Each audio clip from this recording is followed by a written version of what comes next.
Hoy vamos a ver la Europa del Este.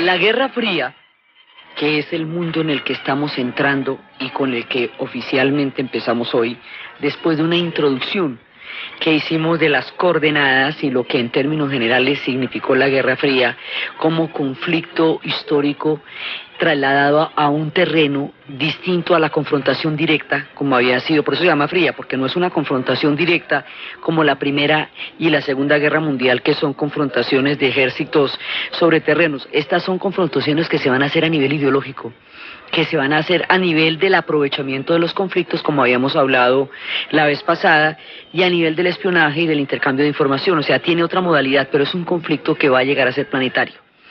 Esta Guerra Fría tiene su origen, su principio y su fin en una región geográfica que es la que determina, digamos, su surgimiento, y es por donde va a terminar también, por donde se va a caer la Guerra Fría: Europa del Este. Es allá donde se va a hacer el epicentro, y a pesar de que la Guerra Fría se va a esparcir por el planeta Tierra y va a abarcar conflictos de 1000 latitudes y se va a meter en las zonas más inesperadas y va a permear y a polarizar los conflictos más raros y distantes, nunca dejará de tener su eje gravitacional y su epicentro en la Europa del Este. Desde el momento mismo en que Stalin se toma a Polonia por lo que él había interpretado que era su parte de los acuerdos de Yalta, hasta el momento en que en Europa, en Polonia, Juan Pablo II, al ser un papa eslavo, va a ir a visitar a Polonia, va a animar al movimiento de solidaridad, que son las huelgas de los astilleros de Lech Walesa, y que son las que con la huelga de solidaridad empiezan los movimientos que en principio se manifiestan en el 85, pero que en el 89 van a crear una especie de dominó político en el cual uno tras otro se van yendo de la geoestacionaria, de la órbita de la Unión Soviética, los países de la Europa del Este, hasta que caiga el muro de Berlín y eventualmente se disuelva la Unión Soviética. Entonces, a pesar de que es un conflicto que se va a entender con tantos pueblos, nunca deja de estar focalizado y nunca deja de estar, digamos, adherido profundamente a la historia de la Europa Oriental.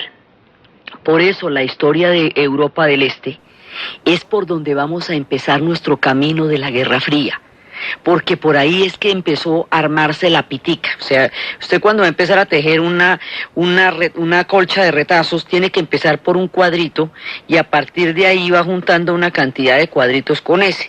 El tejido que vamos a hacer empieza y termina por la Europa del Este. La situamos en la Europa del Este porque es que además vamos a ver a través de los dos siguientes programas cómo son las historias de los eslavos y cómo esas historias de los pueblos eslavos llevan a que sea allá y no en otra parte donde dé comienzo la Guerra Fría.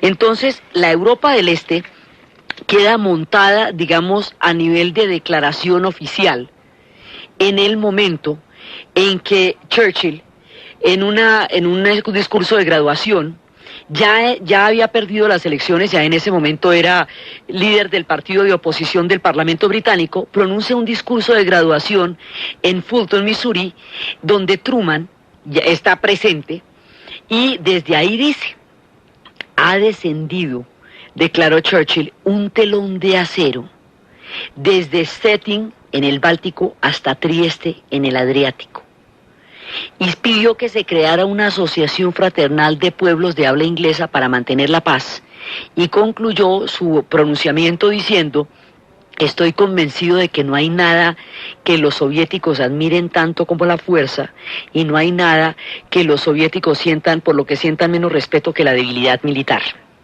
Esto va a ser entendido como que los Occidente quieren una guerra con Rusia, con la Unión Soviética.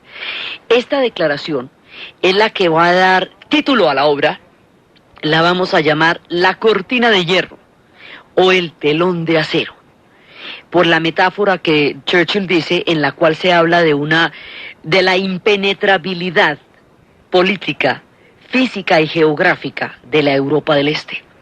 Europa del Este va a quedar, por cuenta de este telón de acero, aislada del resto del planeta durante los 48 años que dure la Guerra Fría, y en ese tiempo ir ya va a ser complicadísimo, va a ser una cosa mítica, difícil, va a atravesar, porque es atravesar la cortina de hierro.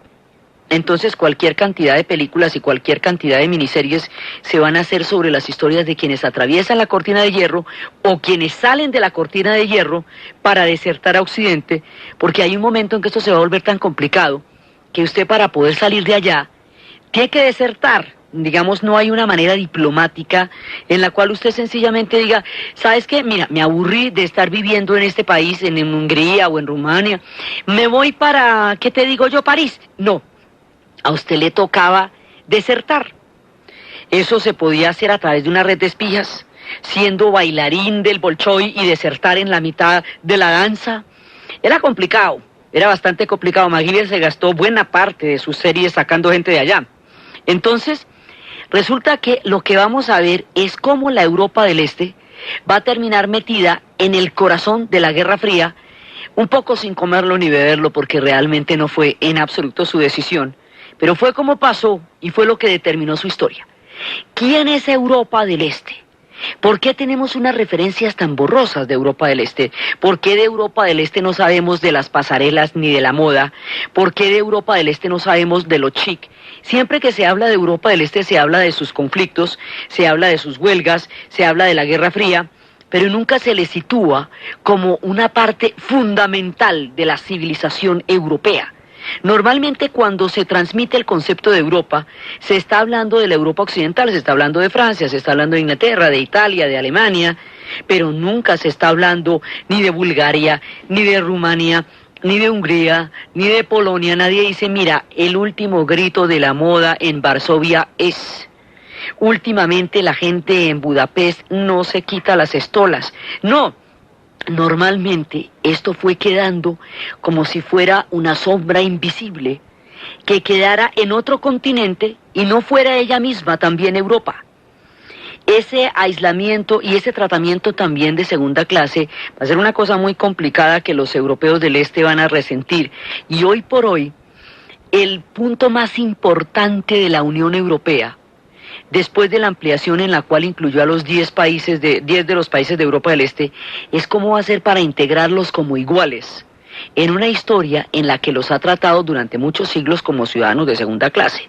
Entonces, Europa del Este es una fuente de muchos, de muchos conflictos, de muchos movimientos y de muchas tendencias históricas, y es el epicentro de nuestro relato de la Guerra Fría. ¿Qué hay en Europa del Este fundamentalmente? Eslavos. Son los pueblos eslavos. Los eslavos son una migración que viene desde las estepas rusas. Esa migración llegó al continente europeo en el siglo VI después de Cristo. Llega a la región que estuvo habitada por el Imperio Romano. Llega en el momento en que el Imperio Romano ya se ha disuelto, ya ha decaído, quedan algunos vestigios de lo que fue el Imperio Romano, muchos de ellos en Rumania. Por eso es que Rumania tiene y conserva la lengua romance, y tiene una lengua, su versión del latín es el más directo, el más claro y donde más cercano se ve el latín como lengua matriz frente a la lengua viva que tienen en este momento los rumanos. Es uno de los puntos más importantes, digamos, de continuidad lingüística. Los demás pueblos van a tener una lengua eslava, y las lenguas eslavas van a ser las que se impongan no solamente en la península de los Balcanes, que es donde se van a asentar muchos de ellos, sino en toda la parte oriental de Europa. Entonces, ¿quiénes son los eslavos? Si los eslavos se hacen en el este, los vamos a llamar rusos bielorrusos o ucranianos. Si los eslavos se hacen en el norte, los vamos a llamar checos, eslovacos o los vamos a llamar polacos. Si los eslavos se hacen en el sur, los vamos a llamar eslovenos, croatas, serbios, montenegrinos, macedonios. Si se hacen ahí, los vamos a llamar según donde se hagan. Pero hay un tronco común entre todos que es que son eslavos. Los únicos que no son eslavos en esa zona, porque provienen de una migración completamente distinta, son aquellos que vienen de la estepa, pero que son magiares. Estos señores magiares son los húngaros, es el origen del pueblo húngaro, y los húngaros son los únicos de todo el paseo que no son eslavos. Al provenir todos de la estepa rusa, hay una historia original y primigenia de la etnia, de todas las etnias eslavas, que los vincula a Rusia como la primera madre de las naciones eslavas. Esto no se nos puede olvidar porque es parte de lo que le va a dar en el futuro a la Unión Soviética ese sentido del derecho histórico de tomarse el destino de estos pueblos en sus manos, porque cree que de todas maneras, de una u otra forma están ligados a ella, por un lado. Entonces se van a establecer en la península y en la parte que sube de la península, y allá van a crear una cantidad de reinos. En esa parte, una vez que el Imperio Romano haya caído, hay otro pedazo donde está el Imperio Bizantino. Ese Imperio Bizantino, que es un imperio ortodoxo, va a gobernar y va a regir sobre una parte importante de los eslavos. Entonces, hay eslavos que son de los antiguos asentamientos romanos y que van a ser católicos pertenecientes a la Iglesia de Roma, que son los croatas, los eslovacos, así, estos son católicos, chicos, pero hay otros que se van a convertir a la Iglesia ortodoxa porque van a quedar del lado de Bizancio. Y más de todos los bizantinos, como van a tener una ruptura las dos iglesias, la Iglesia de Roma con la Iglesia ortodoxa, van a tener una ruptura hacia el año 1000. Unos se van a quedar con una iglesia unificada que tiene una sola cabeza, que es el Papa, que desde Roma rige los destinos de los católicos. Y otros van a tener iglesias separadas, con patriarcas que van a ser los jefes de cada iglesia, que son los cristianos ortodoxos. Esos van a ser griegos, van a ser rusos, van a ser una cantidad de pueblos de allá, serbios, montenegrinos, todos ellos van a ser los eslavos, los cristianos ortodoxos, griegos fundamentalmente. Ellos van a tener el alfabeto griego, que se va a transformar un poco hasta convertirse en el alfabeto cirílico, que es en el que se nos aparecen las películas rusas. El cine ruso tiene unas letras en las que se aparece, que son distintas, ¿cierto? Eso es el alfabeto cirílico. Ese alfabeto cirílico se llama así por un tipo que se llama Cirilo y otro que se llama Metodio, que Cirilo y Metodio fueron unos frailes. Todos los monjes que nos vamos a contar que han llevado la religión a una u otra parte son los que aparecen en el almanaque Bristol. Entonces, Cirilo y Metodio fueron a los Balcanes y a Europa y llevaron la fe ortodoxa un poco más hacia el oeste. Y llevaron el alfabeto que era de los griegos y después lo van a transformar los rusos. Por eso se llama el alfabeto cirílico, por Cirilo. Entonces, aquí hay gente ortodoxa. Aquí hay gente que va a ser católica papal. Más adelante va a haber gente que va a estar influenciada por la expansión del Imperio Turco Otomano, que van a ser los de Bosnia-Herzegovina y los búlgaros, en una medida importante. El Imperio Turco Otomano va a estar metido con ellos. Aquí hay gente que mucho tiempo más adelante va a estar metida en el corazón de las guerras de la Reforma y de la Contrarreforma que dan lugar a los protestantes. Entonces, aquí hay mezclas de religiones que van a hacer que estos pueblos tengan muchísimos problemas, conflictos, guerras a lo largo de la historia. Y más adelante, durante la época de la Guerra Fría, aquí se va a prohibir la religión, absolutamente, porque va a llegar un régimen comunista que va a considerar la religión como una forma oprobiosa y va a abolirla, a prohibirla en pueblos donde la fe es absolutamente inmensa, importantísima. La va a prohibir. Estos pueblos van a tener muchos movimientos nacionalistas, porque van a ser aplastados por cantidades de imperios, porque también ellos van a ser católicos después de Bizancio, porque el imperio austrohúngaro va a gobernar una parte importante de ellos. Y más adelante el imperio otomano va a estar conviviendo con el imperio austrohúngaro, disputándose estos pueblos eslavos. Entonces ellos van a ser en sí mismos un montón de pueblos, y encima de ellos un montón de imperios. Y esos imperios se los van a repartir, y esos imperios los van a dominar, y esos imperios van a hacer con ellos lo que esos imperios quieran. Estos pueblos van a tener reinos y van a tener épocas de esplendor. Esas épocas de esplendor y esos reinos y esos tiempos en que dominaron otros territorios van a ser en su imaginario el origen de un nacionalismo que ellos reivindican como movimientos por los cuales ellos tienen derecho a la autonomía frente a los imperios. Estos conflictos siempre van a estar presentes a lo largo de los siglos y son los que necesitamos conocer para entender cómo es que van a terminar metidos en la Guerra Fría, que desde el punto de vista del avance de los Balcanes no es sino el proyecto zarista, que era expandirse y expandirse por Rusia y por Europa y por los Balcanes, y es la continuación de ese proyecto, pero sobre la ideología de la Unión Soviética. Si usted lo ve desde el punto de vista del proyecto de los zares, continúa exactamente, porque el proyecto soviético es un proyecto de expansión.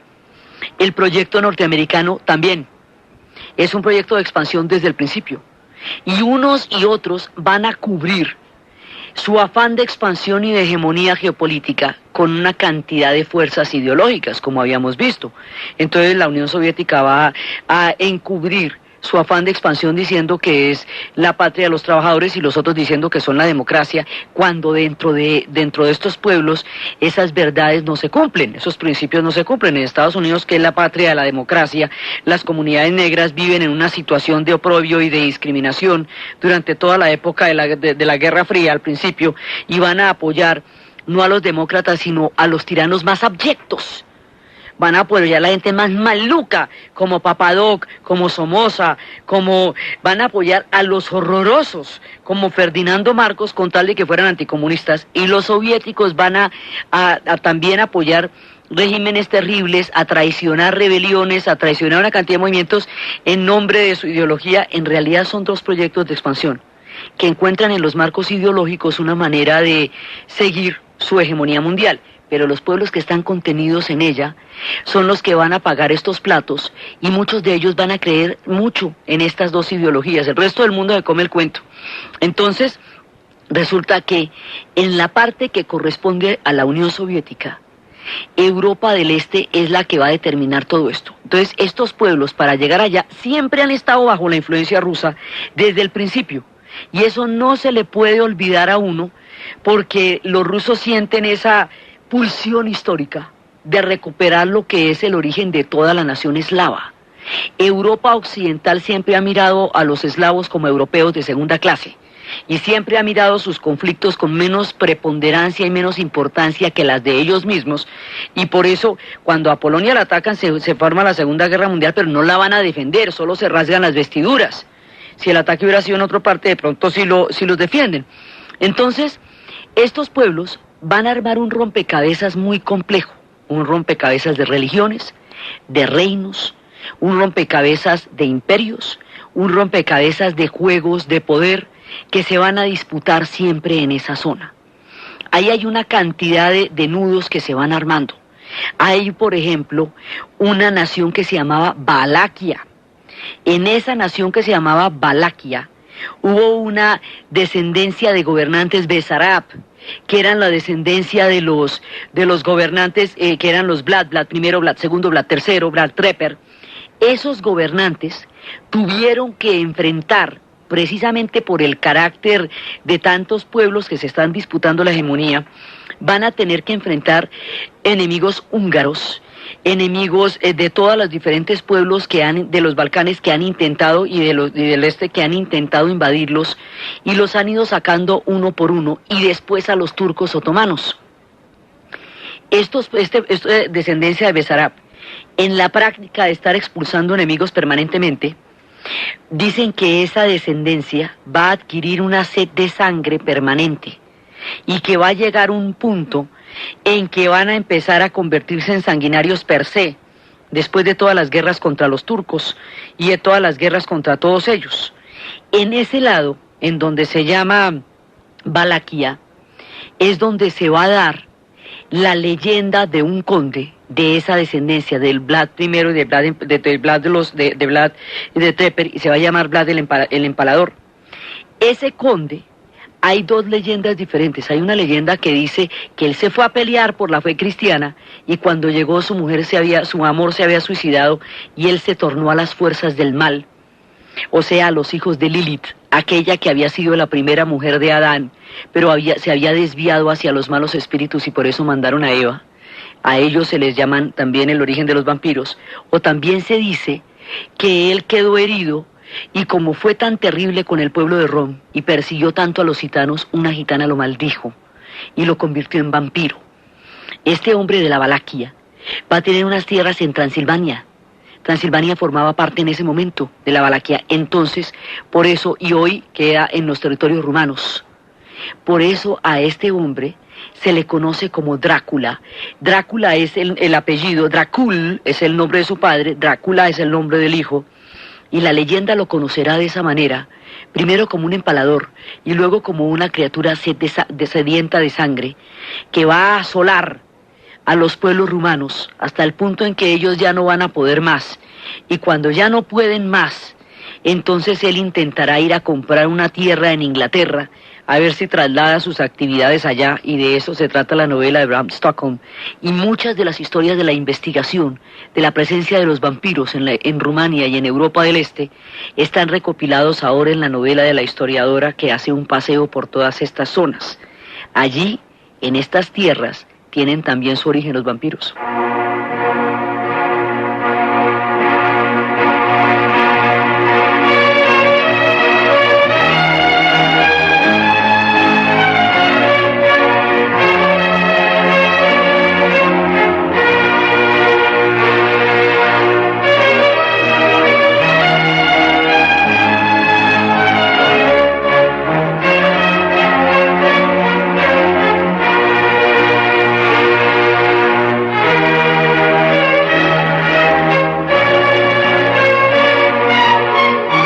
Estos pueblos van siguiendo toda esta linealidad histórica. Entonces, por un lado está la Rumania, por otro lado están los húngaros, que son los magiares.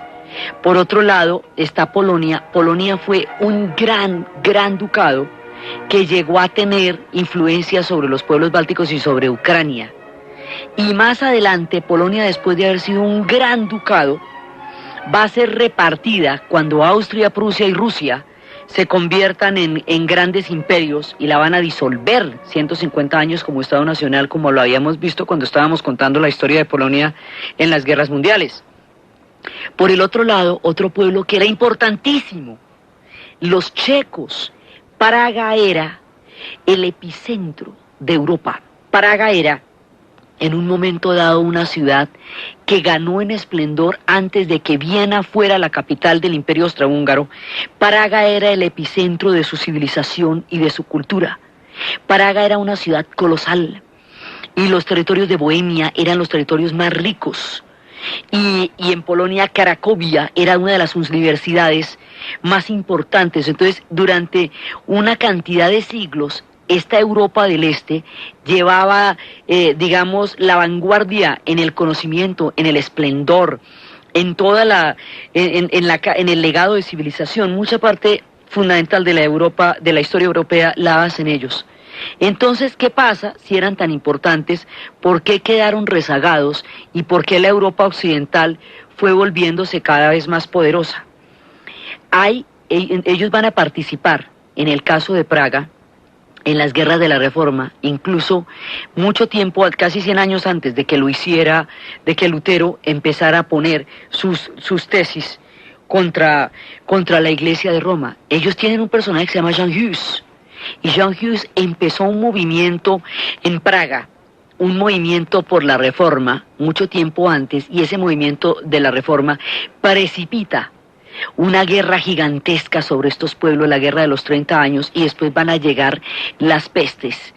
Y entre la guerra de los 30 años, que destruye la grandeza de estos pueblos, y las pestes, van a perder, digamos, la preeminencia de la historia, porque van a agarrarse los católicos contra los protestantes. Entonces los católicos fueron a donde los protestantes, los arrojaron por la ventana. Esa desfenestración empieza a generar la guerra.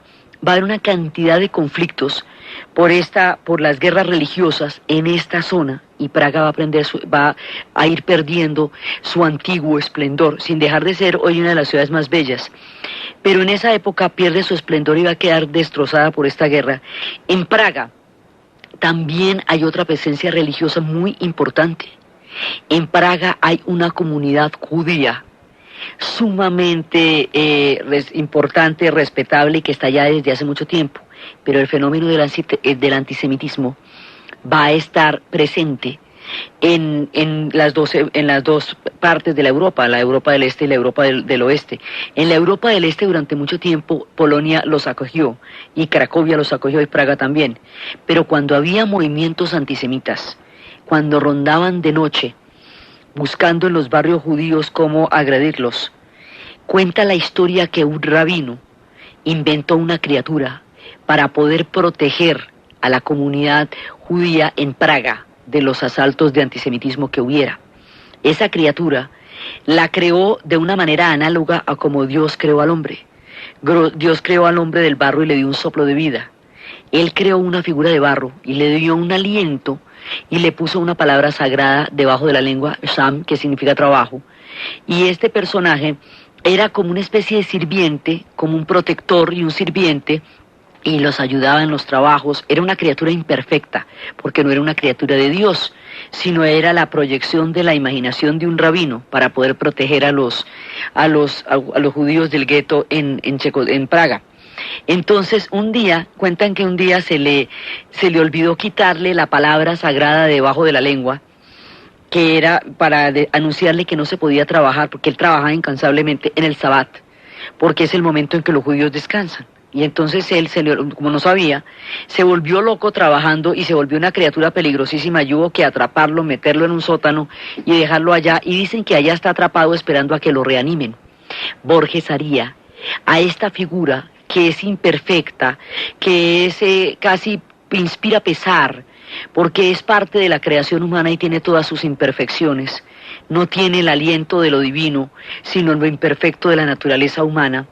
Le va a ser uno de los poemas más hermosos de toda la obra poética de Jorge Luis Borges, y se llama como la criatura, El Golem. Son las historias de cómo se protegen los judíos en el gueto en Praga. Entonces estos pueblos van a tener esplendores, guerras que los arrasan, o sea, momentos de gloria, y después de un momento de gloria de esos viene una guerrota terrible y los aplasta o los diluye como Estado nacional, como en el caso de Polonia. Entonces estos pueblos siempre sienten que de una u otra manera van a ser rechazados o van a ser oprimidos por los pueblos de la Europa occidental o por las expansiones del Imperio Ruso. El Imperio Ruso se va expandiendo y quiere llegar hasta Alemania. Y para llegar hasta Alemania acaba con Polonia. Entonces los polacos se debaten entre los caballeros teutones, a quienes alguna vez habían pedido ayuda y que se quedaron allá, y hace que una parte de Polonia esté metida con los alemanes, y la expansión del Imperio Ruso. Pero los polacos han querido siempre un destino propio. Entonces estos pueblos, ya cuando avanzan los imperios, entre los austrohúngaros y los otomanos, van a quedar despedazados. Entre la expansión del Imperio ruso van a quedar repartidos. Y ya al comienzo, digamos, la repartición de estos pueblos va a generar tensiones por los nacionalismos. Hay un momento en que estos pueblos van a pedir urgentemente la creación de estados nacionales. La creación de estados nacionales en estos pueblos va a implicar la destrucción de los imperios que impiden que ellos se vuelvan naciones. Y esas son las fuerzas que van a gravitar sobre el imperio austrohúngaro y que eventualmente van a llevar a su caída, porque son uno de los movimientos que sacuden los cimientos del imperio austrohúngaro. Esos movimientos nacionalistas son parte de las fuerzas que se desatan y que van a llevar eventualmente a la Primera Guerra Mundial, como habíamos visto cuando estábamos empezando la serie de las guerras. Entonces retomamos esto porque aquí viene el epicentro de todos los órdenes históricos que se van a imponer sobre esta. Un presente terrible van a tener a lo largo del siglo XIX y del siglo XX, y eso los hace una parte fundamental del teatro gigantesco de la Guerra Fría.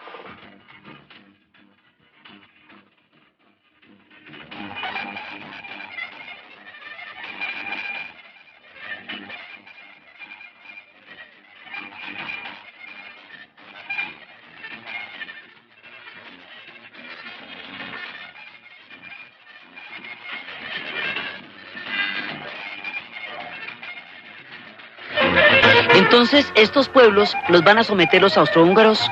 Los húngaros, por ejemplo, cuando Austria ensaya la figura de la doble monarquía, los húngaros que no son eslavos sino magiares, se van a convertir con los austriacos en el imperio que va a aglutinar y que va a someter bajo su mando a a la Europa occidental, a todo lo que son los polacos, Bohemia, Moravia, Baviera, todo eso va a quedar bajo el imperio de los Habsburgo. Va a haber un tiempo antes de esto en que Carlos V había juntado el imperio de los Habsburgo con el imperio de los españoles, y de esa manera la Contrarreforma había destruido los movimientos, de esa manera el catolicismo había destruido los movimientos que se habían empezado a generar en lo que era Praga. Entonces, a ellos les caen fuerzas encima muy grandes, las fuerzas de la Reforma, de la Contrarreforma, los imperios que se van consolidando, por un lado los austrohúngaros que vienen con el catolicismo romano, por el otro lado los otomanos que son musulmanes, y los rusos permanentemente. Entonces, estas tensiones son las que nos van a llevar, los Balcanes, los explosivos Balcanes, pues también son Europa del Este. Lo que pasa es que los Balcanes en la Guerra Fría van a tener un destino diferente, porque van a tener un líder que va a ser aquel que va a desarrollar un proyecto independiente de Stalin, y va a crear un tipo de socialismo completamente distinto, porque es un socialismo que proviene de la rebelión contra la dominación nazi y no de la imposición de un Estado desde arriba. Ese personaje se va a llamar Josip Broz Tito, y en su tiempo veremos en cabalidad la importancia que él va a tener durante el escenario de nuestro gigantesco ajedrez, porque él precisamente va a buscar que un punto neutro entre las dos influencias, y por eso va a crearnos no alineados y todo eso. Esos son los eslavos del sur. Pero eso va a pasar mucho más adelante, eso va a pasar después de la Segunda Guerra Mundial. Pero estos pueblos van a precipitar a la Primera Guerra Mundial, como habíamos visto cuando estábamos empezando la serie de las guerras mundiales, en el momento en que Austria invade a Serbia por el asesinato del archiduque, y en el momento en que Rusia ataca a Austria por haber invadido a Serbia. Serbia siempre fue la aliada más entrañable del imperio ruso primero, siempre sería una aliada de Rusia. Entonces Rusia considera que lo que se mete con Serbia, se mete con ella, y por eso fue que vimos la manera como se van desenvolviendo las dos guerras mundiales. Rusia siempre va a considerar, desde el momento del zarismo y más adelante desde el momento de la Rusia soviética, que la Europa del Este es el área de influencia, es su área estratégica.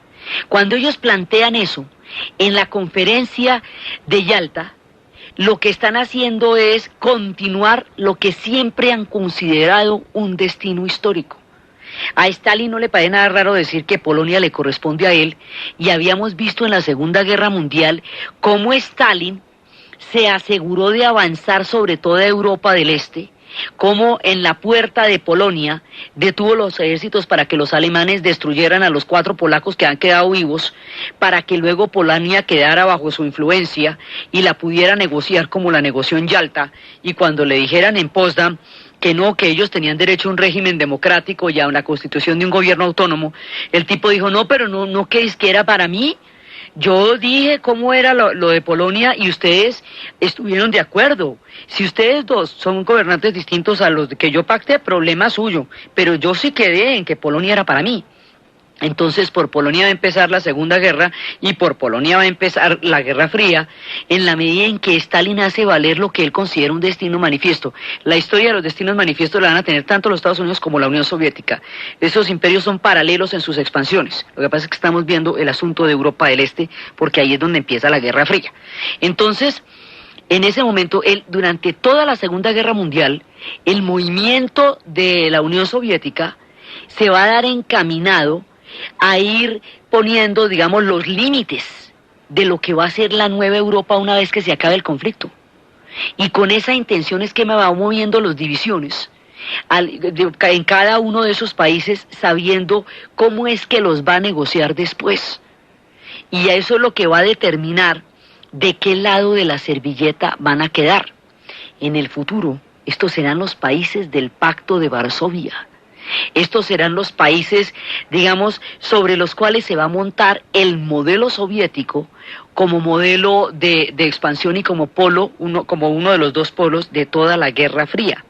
Entonces, Stalin va a hacer toda la jugada para ir montando estos estados dentro de lo que es su esquema de dominación. Por eso es que les digo que la política de zonas estratégicas siempre se ha manejado en la historia, es bastante vieja. Solamente que la Guerra Fría la convierte en una coordenada fundamental entre los 2 poderes, los Estados Unidos y la Unión Soviética. La teoría de las áreas estratégicas son las delimitaciones de los puntos de poder de la Guerra Fría. Eso ha existido desde que el mundo es mundo, pero como esto es un mundo bipolar, y cada uno va a determinar, haga de cuenta como las pandillas determinan dónde termina la calle del uno y dónde empieza la calle del otro, como determinan su territorio, la territorialidad geopolítica de la Guerra Fría, que es la manera como se expresa el conflicto, va a estar dada por el área de influencia. Y el área de influencia o la zona estratégica que le corresponde a la Unión Soviética, que ellos consideran un derecho histórico, es la Europa Oriental. Y toda esa Europa Oriental es la que dice Churchill que parece que estuviera cubriéndose de un telón de acero.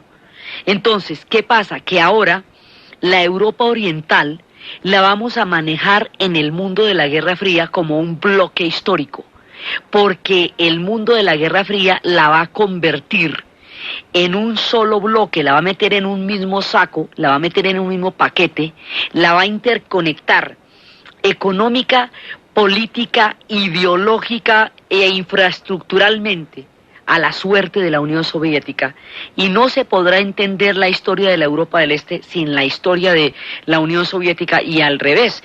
Tanto es así que ahora que ya no existe la Guerra Fría, que los sistemas económicos rivales de esa época ya no están, todavía está toda conectada a través de los gasoductos, porque la infraestructura se diseñó de esa manera. Así que si hace mucho frío en Rusia y hay un desabastecimiento de gas, o no se ponen de acuerdo en los precios del gas, pues se enfría la Europa del Este, porque todo el combustible le sigue llegando de Rusia, porque ella sigue, a pesar de que ya acabaron todos los órdenes históricos que la ligaban, infraestructuralmente en gasoductos y en una cantidad de arterias de articulación histórica, totalmente dependiente de la Unión Soviética, que ya tampoco existe, de la Rusia, como es hoy día. Entonces, aquí se va formando una amalgama, la Guerra Fría se vuelve un manto, una sombrilla, que engloba la historia de los pueblos eslavos, la historia de los pueblos de la Europa del Este, y la mete en una misma coordenada.